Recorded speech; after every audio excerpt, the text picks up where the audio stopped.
चलो फिर आज हम चैप्टर नंबर 7 स्टार्ट करेंगे, सेल साइकिल। इस चैप्टर में हम पढ़ेंगे कि सेल डिवाइड क्यों होता है, सेल साइकिल क्या है और उसके फेजेस क्या हैं, उसकी एप्लीकेशंस क्या हैं, ये सब हम इस चैप्टर में पढ़ेंगे। तो हम स्टार्ट करते हैं। It is a natural question what makes the cell divide or why the reproduction cell stop dividing। जी हम कुदरती क्वेश्चन पूछते हैं कि क्यों सेल डिवाइड करता है और क्यों सेल खुद ही रिप्रोडक्शन स्टॉप कर देता है।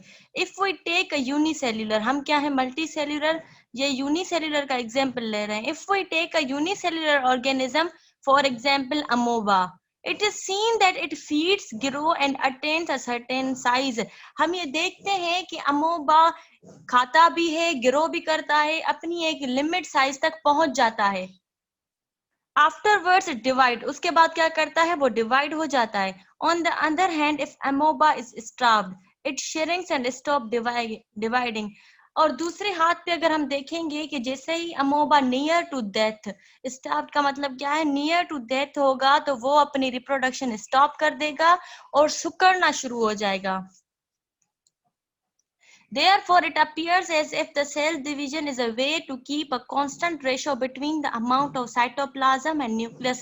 इसलिए हमें पता चला कि रिप्रोडक्शन एक ऐसा वे है जो कि रेशो कायम करती है साइटोप्लाज्म एंड न्यूक्लियस के दरमियान में।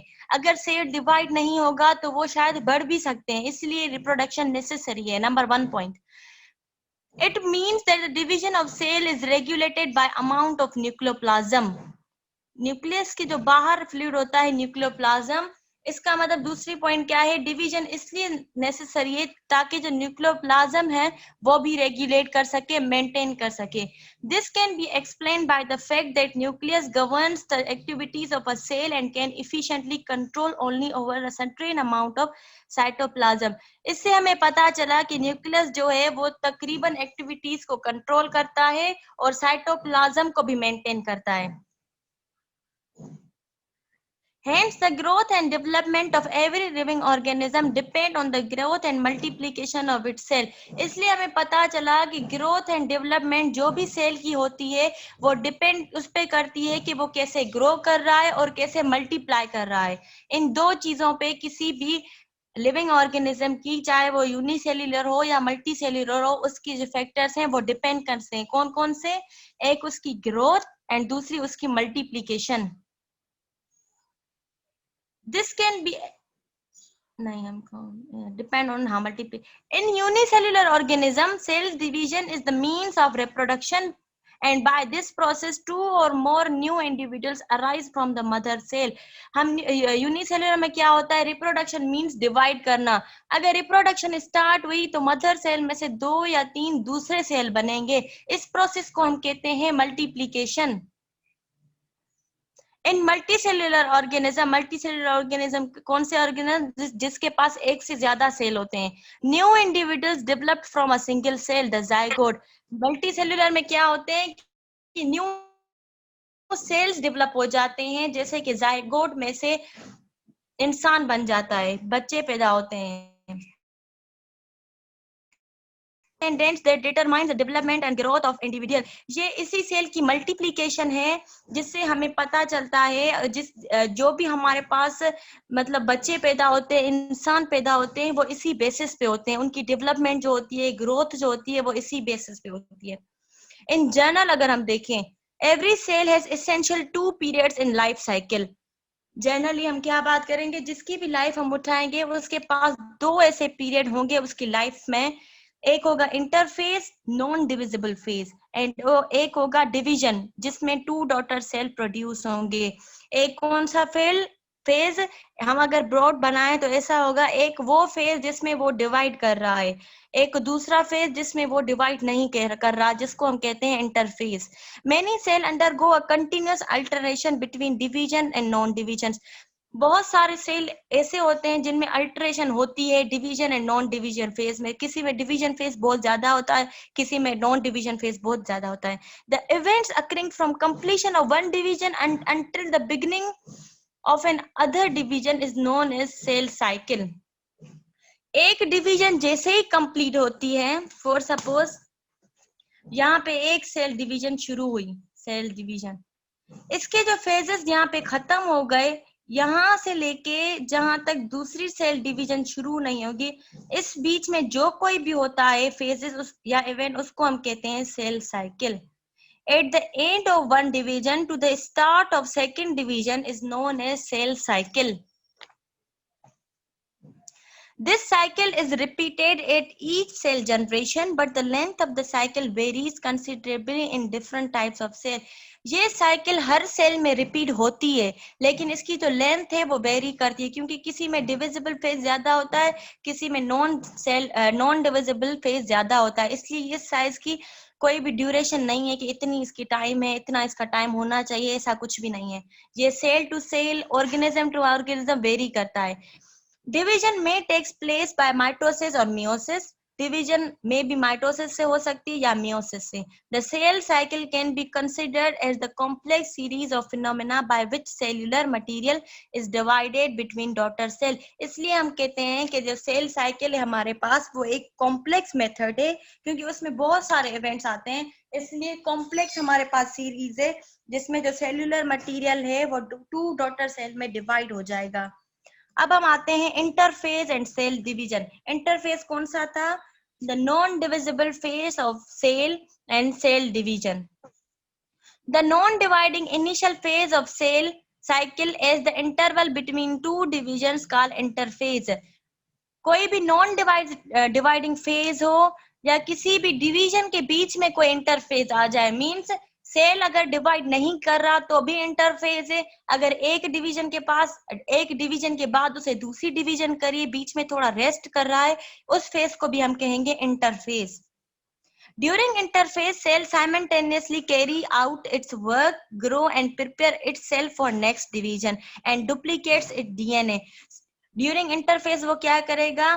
सेल जो होगा वर्क करेगा, काम अपने पूरे करेगा, ग्रो भी करेगा एंड अपने आप को तैयार करेगा कि उसे आगे चल के डिवाइड करना है. इस डिवीजन में वो क्या करेगा? जो अपना उसका डीएनए था वो उसको डुप्लीकेट कर देगा, डबल कर देगा.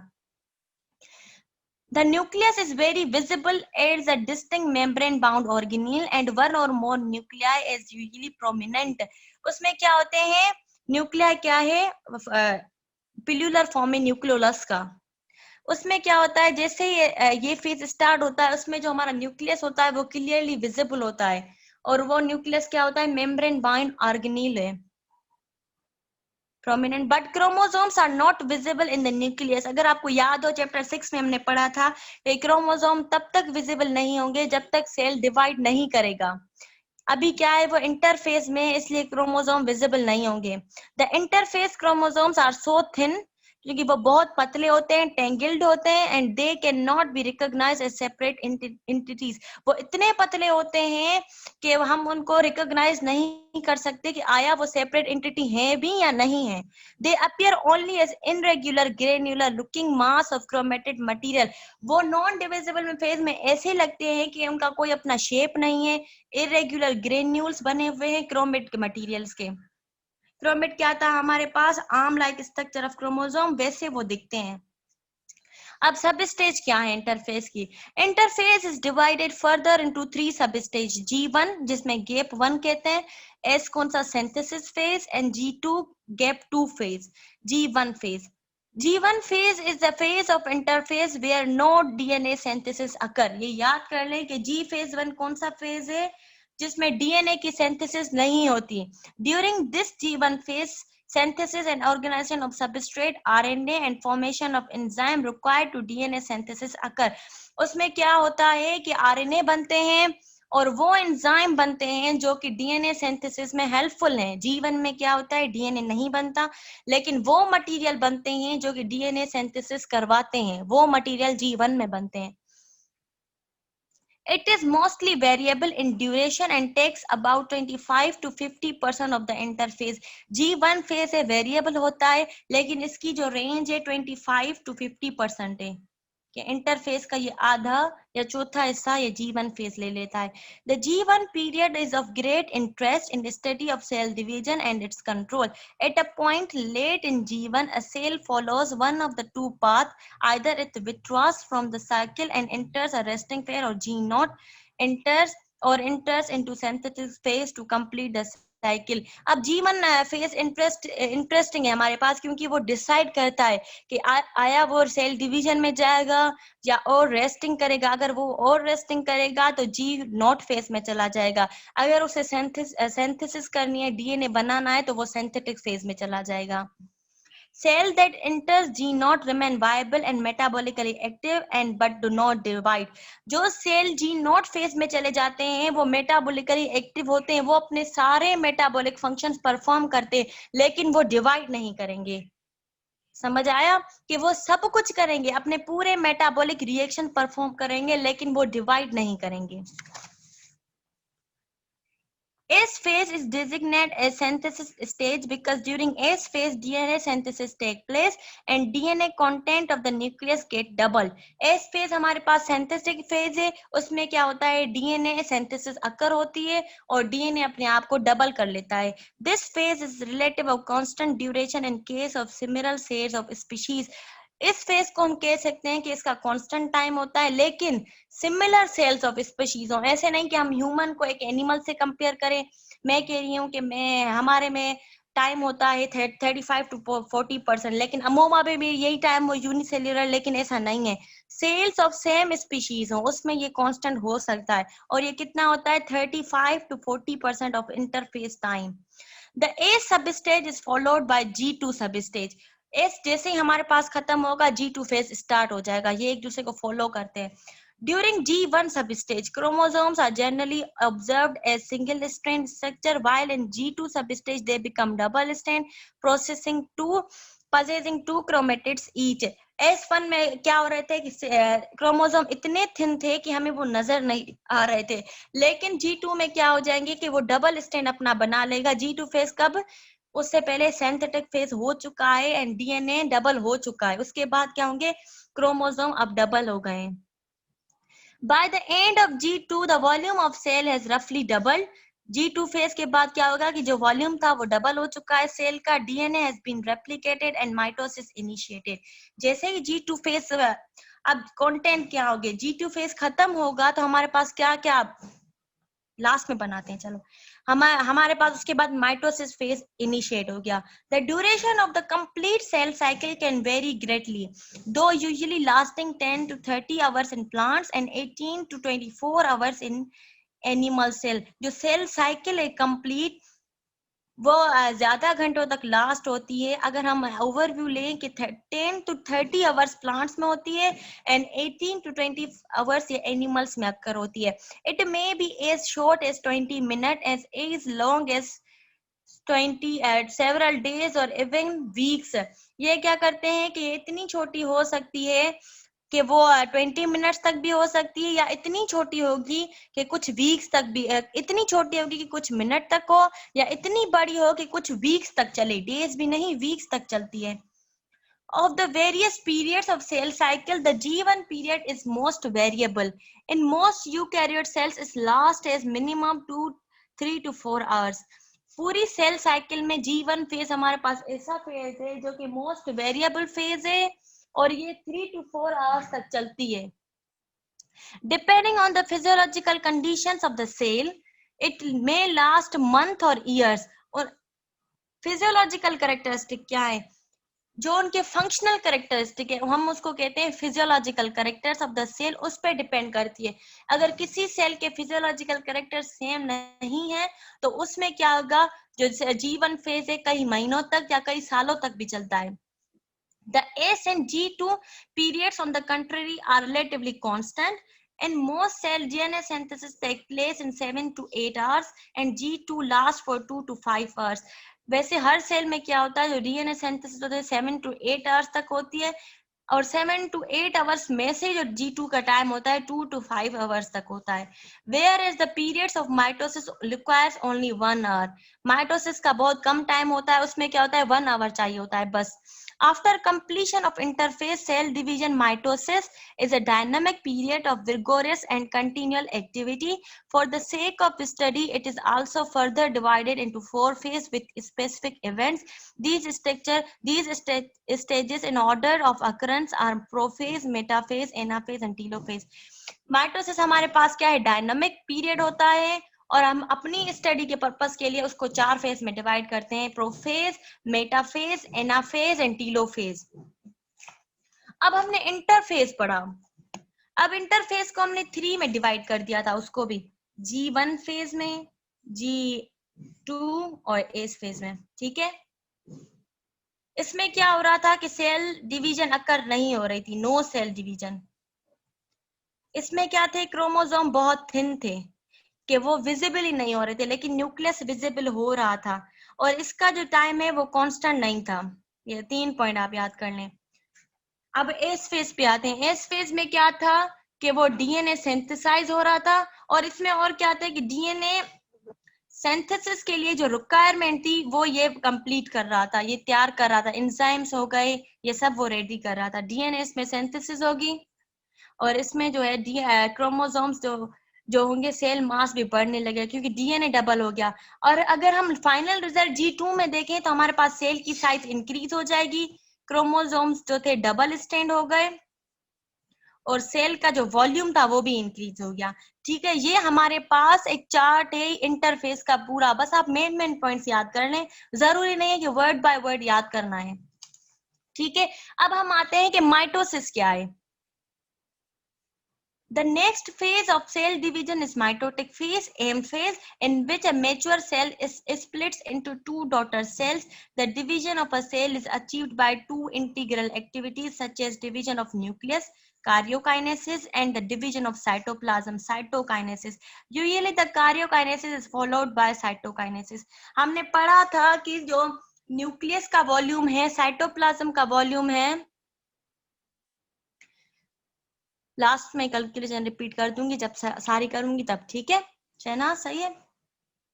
अब इसमें क्या था कि जो सेल डिवीजन हमने जो शुरू में इंट्रोडक्शन पढ़ा था सेल साइकिल का, उसमें लिखा हुआ था कि सेल डिवीजन इसलिए नेसेसरी होती है ताकि उसका साइटोप्लाज्म और न्यूक्लियस जो है मेंटेन रह सके. अब यहाँ पे भी देखिए माइटोसिस में क्या होगा, 2 इंटीग्रल एक्टिविटीज होंगी, 2 एक्टिविटीज होंगी. पहले न्यूक्लियस डिवाइड करेगा, इसलिए हम कहते हैं karyokinesis. Karyon means nucleus, kinesis means break down. फिर होगा साइटोप्लाज्म का breakdown. Cyto mean cytoplasm, kinesis means breakdown. इसलिए हम कहते हैं, या डिवीजन भी कह सकते हैं, साइटोप्लाज्म की डिवीजन. पहले कार्योकाइनेसिस होगी, फिर साइटोकाइनेसिस होगी. जैसे हमारे पास पहले एस फेज हो रहा था, synthetic phase is followed by G2 phase, वैसे ही karyokinesis followed by cytokinesis. Following are the 2 main types of cell division, mitosis and meiosis, to which may aid amitosis. ये हम देखेंगे कि इसके 2 जो मेन टाइप्स हैं, माइटोसिस भी है, मियोसिस भी है, एंड अमाइटोसिस क्या है. Amitotic cell division of prokaryotes. A division without the formation of spindle is called amitosis. ये डेफिनेशन आप याद कर लें कि ऐसी डिवीजन, ऐसी फॉर्मेशन जिसमें स्पिंडल की फॉर्मेशन ही नहीं हो, उसको हम कहते हैं amitosis. In amitosis, the nucleus develop a constriction in the middle that finally divides into 2 daughter nuclei. उसमें क्या होता है, amitosis में न्यूक्लियस क्या करता है, एक कंस्ट्रिक्शन, ऐसी कंस्ट्रिक्शन प्रोवाइड करता है, प्रोड्यूस करता है जिसमें सेल कंस्ट्रिक्ट हो जाता है और फाइनली सेल डिवाइड हो जाता है. अगर बीच में से फॉर सपोज ये सेल है, इसमें स्पिंडल्स तो बने ही नहीं, अगर ये बीच में से कंस्ट्रिक्ट होगा, इतना कंस्ट्रिक्ट होगा, इतना कि वो डिवाइड हो जाए फर्दर, इसको हम कहते हैं amitosis. Without formation of spindle cell divide हो जाए. The cytoplasm may or may not be divided into similar manner. इसमें क्या हो सकता है, साइटोप्लाज्म डिवाइड हो भी सकता है या नहीं भी हो सकता, एक्सेप्शनल है. When the nuclear portion are unequal in size, the process is generally called nuclear budding. इसमें क्या होते हैं, जो न्यूक्लियर पोर्शन होते हैं, क्योंकि डिवीजन का सही तरीके से होती नहीं है, स्पिंडल्स बनते तो इक्वली डिवाइड हो जाए। इसमें क्या होता है, मे बी अनइक्वल डिवाइड हो, इसलिए जो उसका न्यूक्लियर पोर्शन है वो भी अनइक्वल होता है। इस प्रोसेस को हम कहते हैं nuclear budding. When the nuclear portion are more than 2 in number, अगर न्यूक्लियर पोर्शन किसी सेल में एक से ज्यादा हो जाए तो उस फिनोमेना को हम कहते हैं न्यूक्लियर फ्रेगमेंटेशन। अगर न्यूक्लियर पोर्शन अनइक्वल हो साइज में, उसको हम क्या कहेंगे, न्यूक्लियर बडिंग। अगर एक से ज्यादा फ्रेगमेंट्स हो जाएं तो उसको हम कहते हैं nuclear fragmentation. This kind of cell division occurs mainly in bacteria, old tissues, abnormal and disease tissues such as cancer और ट्यूमर। ये अमूमन नॉर्मली होती नहीं है ऐसी डिवीजन जिसमें न्यूक्लियर फ्रेगमेंटेशन हो जाए या बडिंग हो जाए, लेकिन उसमें हो सकती है बैक्टीरिया में, या ऐसे टिश्यूज जो बहुत ओल्ड हैं, एबनॉर्मल है, कैंसर हो या ट्यूमर हो, इसमें होती है बस। सेल डेथ क्या है, नेक्रोसिस और एपोप्टोसिस। सेल, ये हम पढ़ेंगे कि नेक्रोसिस क्यों है, एपोप्टोसिस क्यों है। Cell death in multicellular organism is controlled by two fundamentally different ways. Either cell carry out self destruction, autophagy, in the absence of survival signals, और cell may be killed due to injury. अब इसमें क्या होती है, cell death जो multi cellular में होती है, उसके दो फंडामेंटल वेज हैं। या तो सेल खुद को खुद को तबाह कर ले, उसको हम कहते हैं ऑटोफेगी। सेल्फ डिस्ट्रक्शन को हम क्या कहेंगे, ऑटोफेगी, जिसमें कोई भी ऐसे सिग्नल्स नहीं मिले ब्रेन की तरफ से उसको, लेकिन उसने खुद ही सेल को डिस्ट्रक्ट कर दिया, इसको हम कहते हैं autophagy. In contrast to self-destruction, the death of the living cell can result from tissue injury, is called necrosis.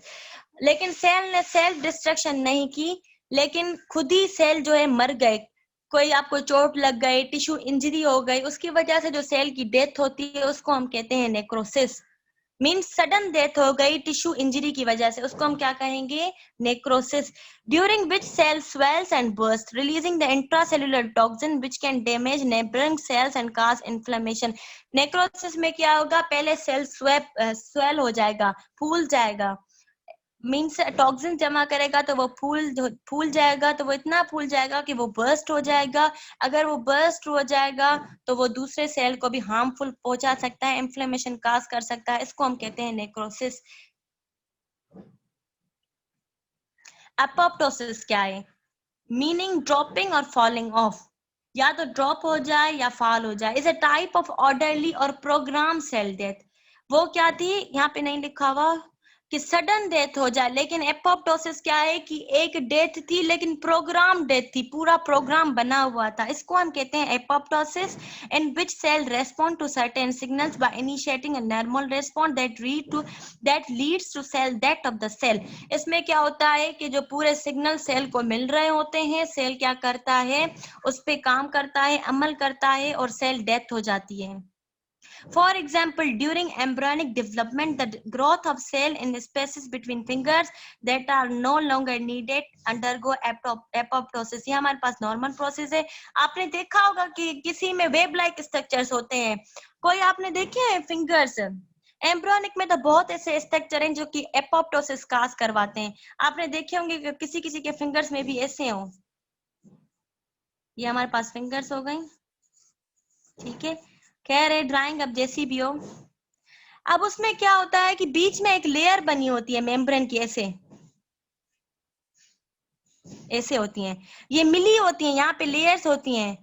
फिर ये नेचुरली एपोप्टोसिस होती है, जिसमें ये जो लेयर होती है वो खत्म हो जाती है, इसकी डेथ हो जाती है। इस प्रोसेस को हम कहते हैं प्रोग्राम्ड डेथ या एपोप्टोसिस। अगर ये ना हो तो हमारे हाथ कैसे होंगे, आप खुद सोचें। Apoptosis to thought to require the activation of a specific set of genes that have evolved to destroy the cell in a way that has least effect on its neighboring cells. Apoptosis क्या होता है, वो क्या करते हैं, अपने activation, कुछ उसके पास ऐसी स्पेसिफिक जीन्स होती हैं जिनको वो एक्टिव करता है और वो सेल की डेथ काज करवाता है।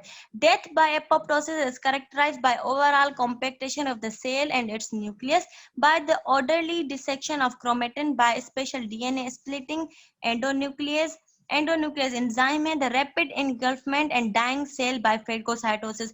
डेथ ऑफ जैसे ही किसी सेल की एपोप्टोसिस से डेथ हो जाएगी, उसमें क्या करेंगे, कुछ एंजाइम होंगे जो एक्ट करेंगे, जैसे एंडोन्यूक्लियस है, उसमें क्या करेंगे, सेल खुद ही खुद मरना शुरू हो जाएंगे और फेगोसाइटोस हो जाएंगे, खुद ही उसको खा लेंगे, जिसको हम कहते हैं phagocytosis and engulfment of dying cells. Apoptosis is a common occurrence during embryonic development. मैंने आपको बताया कि एम्ब्रियोनिक डेवलपमेंट बहुत सारे सेल्स की एपोप्टोसिस होती है, but it also occurs in adult tissues and may be particularly important weapon may be particularly important become a weapon in destruction of cell that has potentially to develop into malignant tumor। ये हमारे लिए एक अच्छी भी साबित हो सकती है, कौन ऐसी अडल्ट टिश्यू जिनमें ट्यूमर काज होने वाला था या कैंसर काज होने वाला था, उन सेल की एपोप्टोसिस हो जाती है, क्योंकि ये बेनिफिशियल भी हुई ना फिर हमारे लिए। Apoptosis appear to be mediated primary by release of calcium and the activation of certain protein kinases and require activation of specific set of jeans.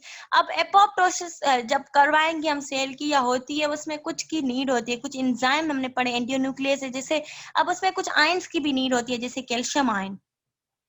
आपको पता होगा कैल्शियम आयन हमारे बोन और टीथ को स्ट्रेंथ प्रोवाइड करता है, and the activation of protein kinases and requirement of set of genes means तीन चीजें, enzymes, calcium ions, protein kinases और सेट ऑफ जीन्स को, स्पेसिफिक सेट ऑफ जीन्स को एक्टिव करेंगे। इन चार प्रोसेस से एपोप्टोसिस अकर होती है।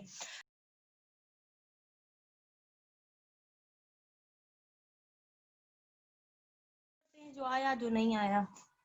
अब हम पढ़ते हैं क्या है माइटोसिस। माइटोसिस क्या है, जिसके बाद इंटरफेस के पास जो डिवीजन स्टार्ट हो जाएगी, सेल अपने आप को डिविजिबल फेस में इंटर कर लेगा। पहले हमारे पास आती है माइटोसिस। माइटोसिस का एम बेस क्या है, जिसमें नंबर ऑफ क्रोमोसोम सेम रहते हैं, कम नहीं होते। The mitotic cell cycle consists of interphase and mitosis. The process of cell division called mitosis is more or less similar in both in plants and animals। Mitotic phase किस किस पे consist होता है, interphase पे भी और mitotic division में भी, और ये सेम होती है इंसान में हो या प्लांट्स में हो।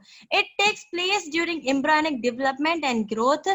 वो किस में होती है, पहले मैंने आपको बताया था कि माइटोसिस जब भी होगी तो उसमें सेल एक तो कांस्टेंट रहेंगे, और ये हमारी ग्रोथ के लिए नेसेसरी है। आप छोटे थे, बच्चे थे, अब देखें माशाल्लाह बड़े हो गए, क्यों हुए, क्योंकि सेल डिवाइड करते हैं, सेल नंबर में इंक्रीज होते जाते हैं, इसलिए ये एम्ब्रियोनिक डेवलपमेंट एंड ग्रोथ में नेसेसरी होती है। It also necessary to replace cell that wear out blood cell, skin cell, intestinal linings. ये वो भी जरूरी होती है जहाँ पे सेल का कोई भी वेयर हो रहा है, टीयर हो रहा है, सेल खत्म हो रहे हैं, वहां पे भी रिप्रोडक्शन होती है, डिवाइड होते हैं ताकि नए सेल बन सके। ब्लड सेल से हमारे पास स्किन में जो सेल है, जो स्किन की इपिथेलियम बनाते हैं, एंड वो सेल जो इंटेस्टाइनल लाइनिंग बनाते हैं। हमारे इंटेस्टाइन है, दो इंटेस्टाइन है हमारे पास, स्मॉल इंटेस्टाइन, लार्ज इंटेस्टाइन। जो इंटेस्टाइन की लाइनिंग होती है उस पे भी जो सेल्स है, means cell at every part of human body, वो भी रिप्रोड्यूस करते हैं, डिवाइड करते हैं। The process of mitosis is very regular, divisible into 4 stages: prophase, metaphase, anaphase and telophase। It is in fact a continuous process during which one phase passes into the other। इसमें क्या होता है कि ये continuous phase है, जैसे हमने पढ़ा कि सेल कुछ रेस्ट करता है, इसमें कोई रेस्टिंग नहीं है, जैसे ही एक फेज खत्म होगा दूसरा फेज स्टार्ट हो जाएगा। As a net result of mitosis, the nucleus divides to form two daughter cells। Nucleus divide, nuclear karyokinesis, जैसे न्यूक्लियस डिवाइड होगा कार्योकाइनेसिस, और उसका जब साइटोप्लाज्म डिवाइड होगा cytokinesis, which is not a part of mitosis but necessary for complete division of cell। Cytokinesis जो हमारे पास होती है वो माइटोसिस में नेसेसरी नहीं है, लेकिन हमारे कंप्लीट डिवीजन के लिए वो नेसेसरी है। अब प्रोफेज हम देखते हैं क्या है। जैसे ही प्रोफेज स्टार्ट होता है, the chromatin network breaks up to form long coil threads called chromosome. Chromatin network break हो जाएगा और हमारे पास थ्रेड लाइक क्रोमोसोम बनेंगे। Later in prophase the chromosome shorten and thicken. Last में क्या होगा, जैसे प्रोफेज एंड होने वाला होगा, क्रोमोसोम शॉर्ट हो जाएंगे और मोटे हो जाएंगे. Each chromosome is in fact a pair of fine threads called chromatids lying so close that an individual chromatid cannot be distinguished at this stage. Chromosome क्या होते हैं हमारे पास, 2 थ्रेड से मिलके बनते हैं जिसको हम कहते हैं क्रोमोटिड्स. वो इतने करीब हो जाते हैं प्रोफेज में ताकि हम उसको आइडेंटिफाई नहीं कर सकते कि अलग अलग हैं या साथ हैं. The two chromatids of each chromosomes are held together at centromere. कल मैंने पूछा भी था आज सेंट्रोमेयर क्या है. वो क्रोमेटिड्स हैं, वो फाइबर्स क्रोमोसोम के जिसपे वो अटैच करता है, पॉइंट ऑफ अटैचमेंट होती है, which is visible as a circular achromatic zone in each chromosome. इस फेज में क्या होता है, सेंट्रोमेयर विजिबल नहीं होता, लेकिन ऐसा लगता है जैसे एक्रोमेटिक कोई जोन हो ईच क्रोमोसोम में, अलग अलग फाइंड होता है. अब इम्पोर्टेंस क्या है इसकी, प्रोफेज में क्या है, न्यूक्लियर एनवेलप ब्रेक डाउन हो जाता है, नेटवर्क ऑफ मायोट्यूब्यूल्स का स्पिंडल अपरेटस फॉर्म हो जाता है between opposite poles of cell. Opposite पे हो जाता है, यहाँ भी बनेगा यहाँ भी बनेगा, मींस अपोजिट बोथ साइड पे बन जाएगा. The position of the spindle apparatus determines the plane in which the cell divide. Position of spindle हमें ये बताएगी कि सेल को कहाँ से डिवाइड करना है. During early prophase, chromosomes are uniformly distributed in the nucleus. पहले क्या होता है अर्ली प्रोफेज में, ये क्वेश्चन में आते हैं, ऐसे नहीं आएंगे कि प्रोफेज में क्या होता है, अर्ली प्रोफेज, मिडिल प्रोफेज या लेट प्रोफेज, ऐसे क्वेश्चन आएंगे. अर्ली प्रोफेज में क्या होगा, अब यूनिफॉर्म जो क्रोमोसोम है वो खुद रेंडमली मूव करेंगे, कोई उनकी डायरेक्शन नहीं होगी एक. जैसे ही प्रोफेज प्रोग्रेस होगा, क्रोमोसोम मूव करेंगे पेरिफ्री पे, near the nuclear membrane and the center part of nucleus become empty. जैसे ही प्रोफेज स्टार्ट होगा, वो बीच में थे पहले, अब साइड में होना शुरू हो जाएंगे, पेरिफ्री पे आ गए, सेंटर हमारे पास खाली हो जाएगा. There is maximum shortening of chromosome, यहीं पे है जब वो मूव करते हैं तो वो बहुत शॉर्ट हो जाते हैं. Another development taking place during prophase is the appearance of spindle fibers outside the nucleus. Spindle fibres की फॉर्मेशन होती है, अगर स्पिंडल फाइबर्स की फॉर्मेशन नहीं होगी तो वो अमाइटोसिस हो जाएगी. Their formation varies in some animals and plants, and in most of the animal cells, one or two rod-like structure called centrioles. ये animals और plants में different होती है. Plants, animals में क्या होते हैं, इसकी जगह पे centrioles बन जाते हैं. Lie in the cytoplasm near the nucleus. It divides into two. One set remain in its place and the other moves to the opposite side. ये क्या करेंगे, जैसे ही डिवाइड हो जाएंगे, सेंट्रियोल हो स्पिंडल्स हो, एक अपनी अपनी जगह पे ही रहता है और दूसरा अपोजिट साइड पे मूव हो जाता है, दूसरे पोल पे. इस सेंट्रियोल गेट्स अपार्ट, जैसे ही सेंट्रियोल्स दूर हो जाएंगे एक एक दूसरे से, very fine fibres appear in between and around them. Ultimately a structure is formed in the cytoplasm which is mitotic apparatus. This apparatus contain 3 types of fiber. जैसे ही वो एक दूसरे से दूर हो जाएंगे और जो फाइबर्स होंगे वो सेंट्रियोल को राउंड कर लेंगे, जैसे ही फाइबर्स ने सेंट्रियोल को राउंड कर दिया, उस प्रोसेस को हम कहेंगे, वो जो फॉर्मेशन होगी माइटोटिक अपरेटस की फॉर्मेशन होगी. माइटोटिक अपरेटस, उसमें 3 टाइप्स के फाइबर्स होंगे.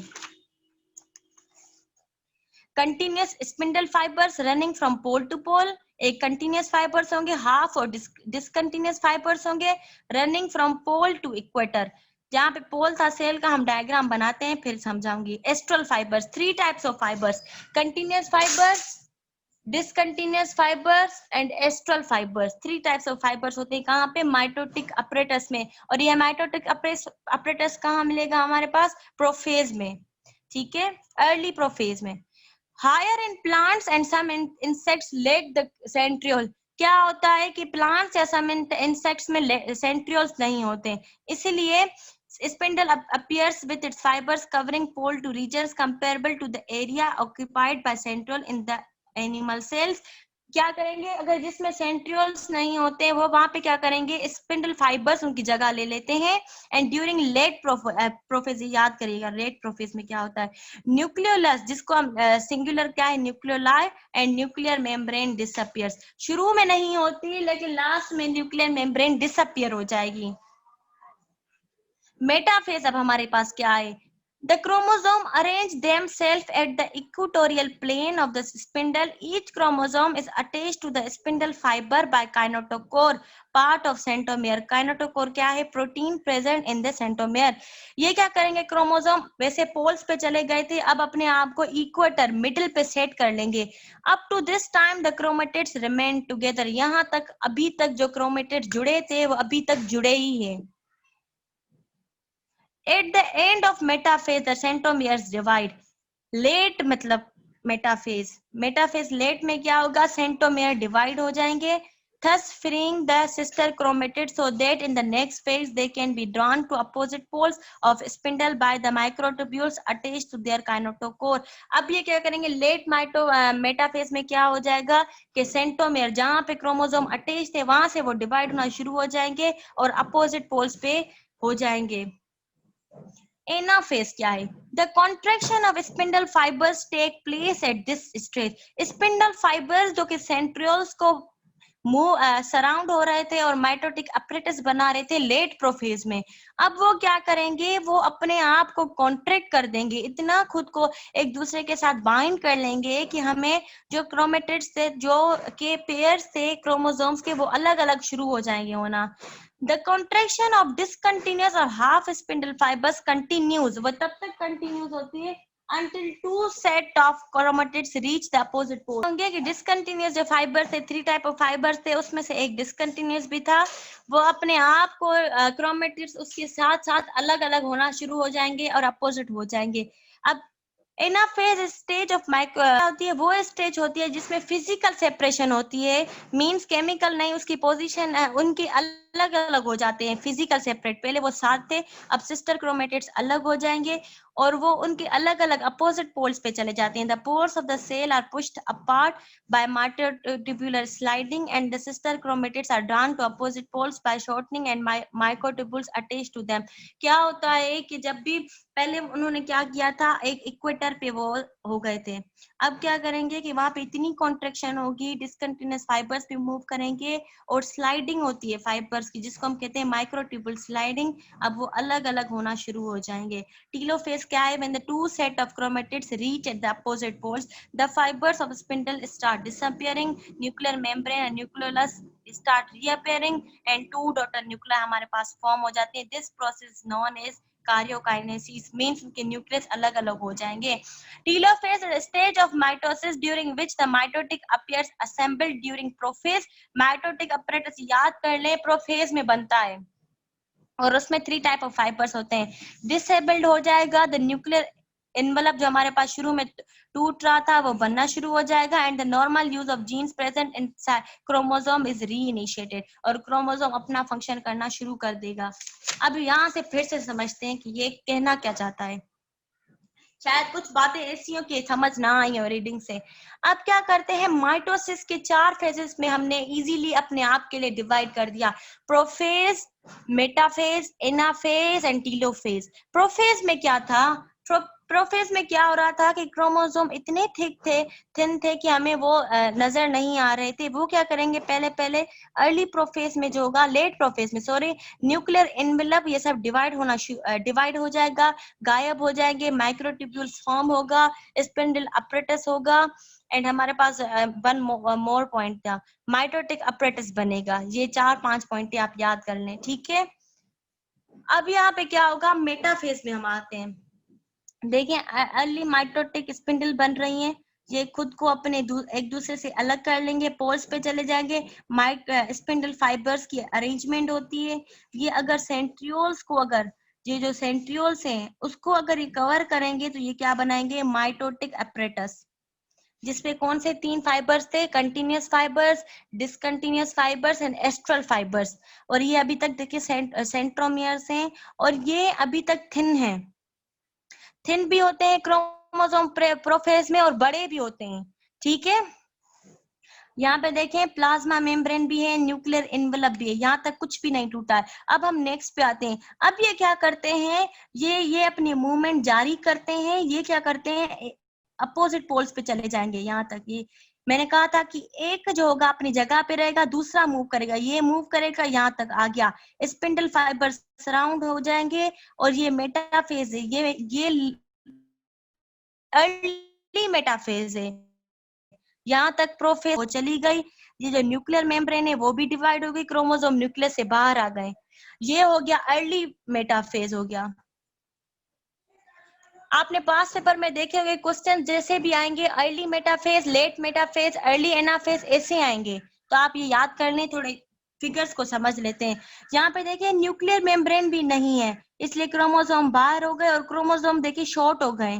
यहाँ पे एक क्रोमोसोम कितना बड़ा है, यहाँ पे क्रोमोसोम शॉर्ट हो गए, डबल हो गए, और यहाँ पे सेंट्रोमियर के साथ बहुत इसने कॉन्ट्रेक्शन बना ली है अपनी, ठीक है, यहाँ पे होगा। और ये हमारे पास आ गया लेट मेटाफेज, इसमें क्रोमोसोम भी हो गए, स्पिंडल फाइबर्स की पूरी रीअरेंजमेंट हो गई, क्रोमोसोम अपने आप को इक्वेटर पे कर देते हैं सेट, और इसको हम कहते हैं मेटाफेज प्लेट, ठीक है। अब हम आते हैं अर्ली एनाफेज क्या होता है। अर्ली एनाफेज में स्टार्टिंग वैसे होगी कि स्पिंडल्स अपने आप को मूव करेंगे, डिसकंटिन्यूअस फाइबर्स आ जाएंगे, माइटोटिक अपरेटस अलग होना शुरू हो जाएगा, तब जाके क्रोमेटिड्स की अलग होना शुरू हो जाएगा।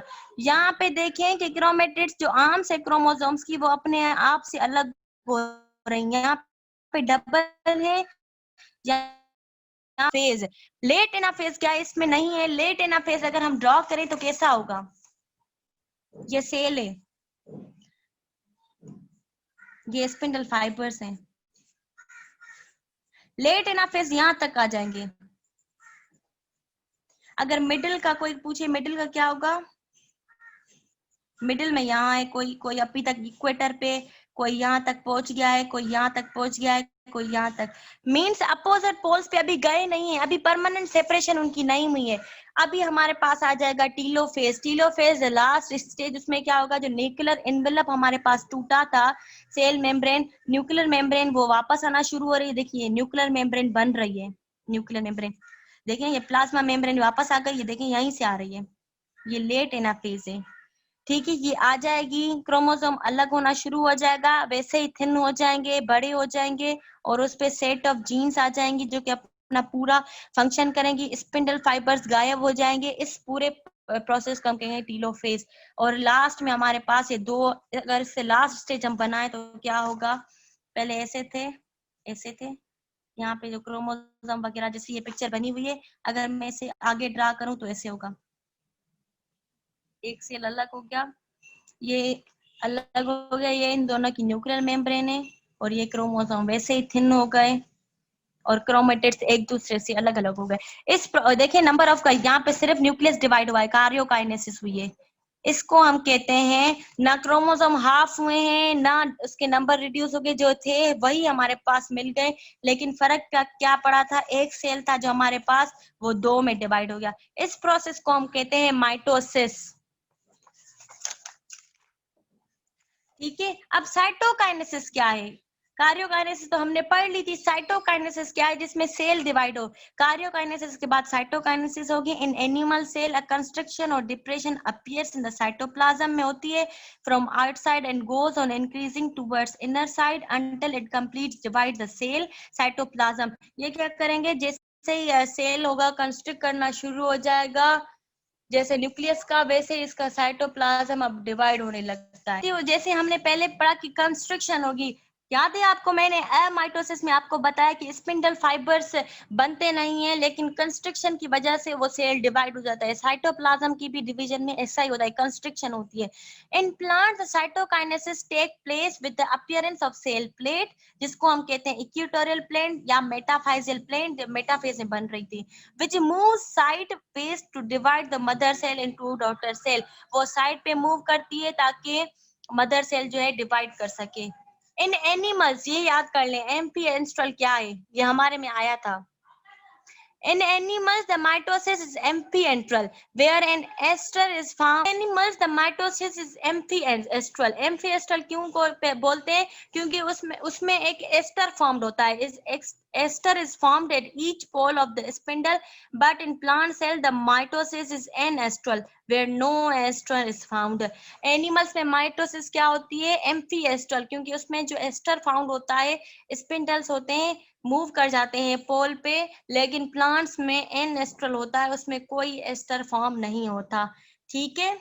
अब सिग्निफिकेंस ऑफ माइटोसिस ये आपका